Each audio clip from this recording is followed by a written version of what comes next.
I knew it, guys. I knew it. Cinder is back, guys.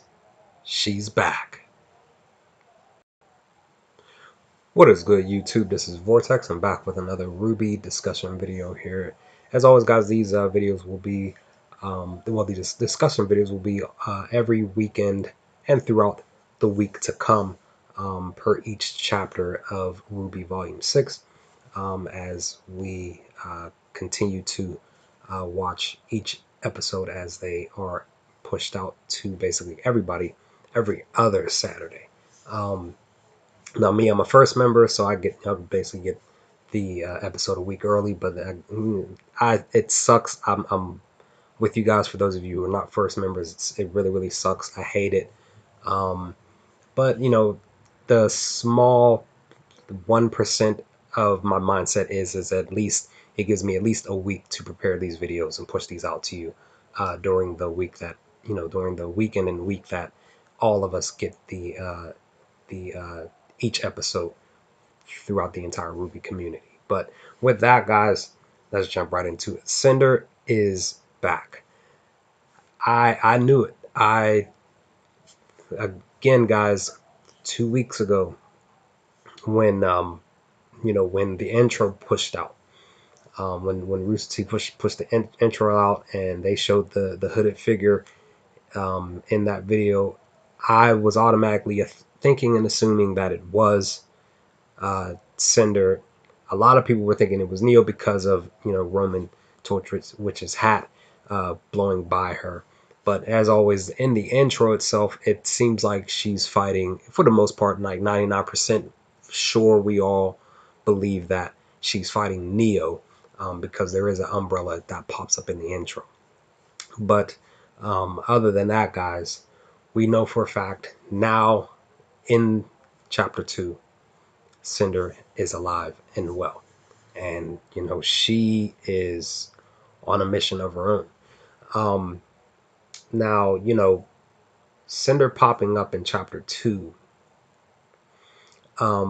Initially I was like, wow, she's back. And like my, my second favorite young lady in this whole entire show is back, type of thing. But then, something that has crossed my mind is that I'm wondering, guys, is why didn't they possibly, maybe it's a small percentage of my mindset, is why didn't they possibly kind of hold off on revealing who the hooded figure was? Only because it might, the shock value might have been, more so just a little bit more of a powerful impact on those of us who, for those of us who watch the show. But just a small percentage of me kind of wishes that they would have held off on revealing Cinder being alive.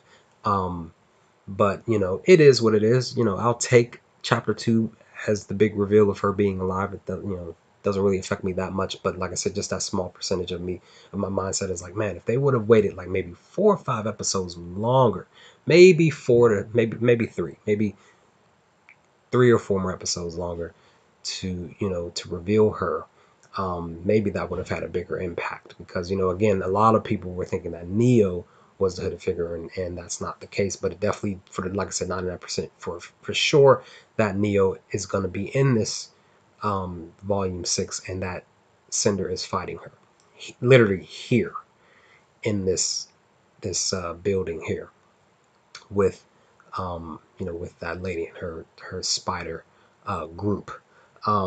So I'm curious, guys, as to what's going to happen next.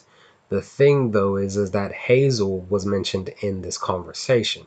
Well, not so much in the not in the conversation, but after this conversation with Cinder, where one of the goons pretty much just said, like, the big guy, we know where they're located because Cinder's looking for them.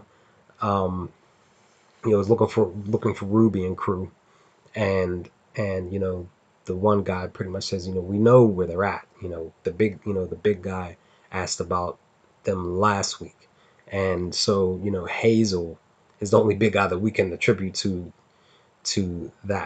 that statement from uh, that spider member uh, over there next to her. Um, so wondering when Hazel's gonna pop back up in this volume. Probably in chapter 3, probably chapter 4. Who knows for sure. Um, but it it's great that Cinder's back. I am just curious as to if she's strong enough at the current state to be able to really, fully truly handle a fight with Neo right now. Um, who knows for sure? I know that we know that fight is coming. Um, you know, I think that she probably could. But who really knows for sure? Neo Neo has a fan base, that's for sure. And I personally enjoyed Neo's character. Um, Not sure if Neo will ever talk at all. I'm kind of curious if they're actually going to probably have Neo speak when she shows up in this volume.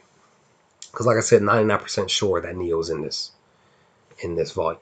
Um, so I'm just curious because I'm just wondering, curious, and just I'm just wondering if Cinder is strong enough to handle a fight with Neo, any even a fight with Ruby. I mean, because technically, because guys, she's on the prowl for the group, but we all know she wants revenge on Ruby for what Ruby did to her. Again, it's Ruby's fault, but technically it's not. She wasn't trying to use Silver Eyes. It just happened. But, her anger is solely centered on Ruby, basically. And she wants to basically uh, kill Ruby, and that sucks. Um, but who knows? Who knows? Real quick thought though, guys. It literally just popped in my head. I wasn't thinking about this any other time. It just popped up just now. Just something to think about, because they do this a lot. They literally do this a lot, and I have a conversation with my buddies about this. It's not specifically on RWBY, but in just in anime and TV shows when it comes to heroes and superheroes and supervillains and villains. When not when, but if Cinder becomes good, like let's say, because it always happens, big time villain ends up becoming a good guy and joins the team, and it sucks, right?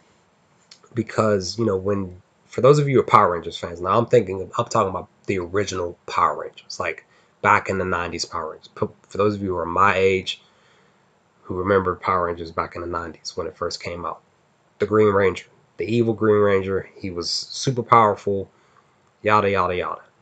Same thing with Cinders, basically super powerful. Green Ranger joins the Power Rangers. He kind of his powerful attacks and stuff kind of weaken. If Cinder were to join Ruby and crew, I would hate to see her powers dwindle. I I agree with my buddy who we always talk about this. I hate it when those super evil bad guys who are very very powerful, very very strong, when they join the good team, their powers dwindle, and that totally sucks. Like keep them at the same level, make them get stronger even. Like I'm hoping that if this is a if statement, if Cinder were to join Ruby, if like Ruby and crew were able to actually convince her that you're on the wrong side of things, come on our side, join our team, and she eventually does. I'm hoping that her powers do not dwindle. That's just something that I would hate to see happen to her. I just me personally, I just hate it. And like I said, my buddy, my boy, he agrees. Just sucks. Like keep them at the same level and make them get stronger. Just when they join the good side, the right side, keep them at the level, the current level that they're at. Don't reduce their powers. That sucks to me. In my opinion, it just sucks. But Cinder being back, I'm curious to see what's going to happen next. 99% sure Neo's going to be fighting her. Hopefully Neo doesn't get dropped in that fight, and Neo continues in this volume, at least in this volume, at least. And maybe Neo talks. We'll see. But with that, guys, I'm out. What do you all think of Cinder being back? What was your reaction when you saw her back? I mean, there are a lot of people out there who felt like she should have, basically died off. But there are most of us who are glad that she's back. What are your thoughts? Let's have a chat in the comment section. I'm glad she's back. Are you? What do you expect from her and Neo and the rest of Cinder's story? Let's have a chat in the comment section, guys. I'll chat with you on the next upload of more RWBY discussions. Peace, guys.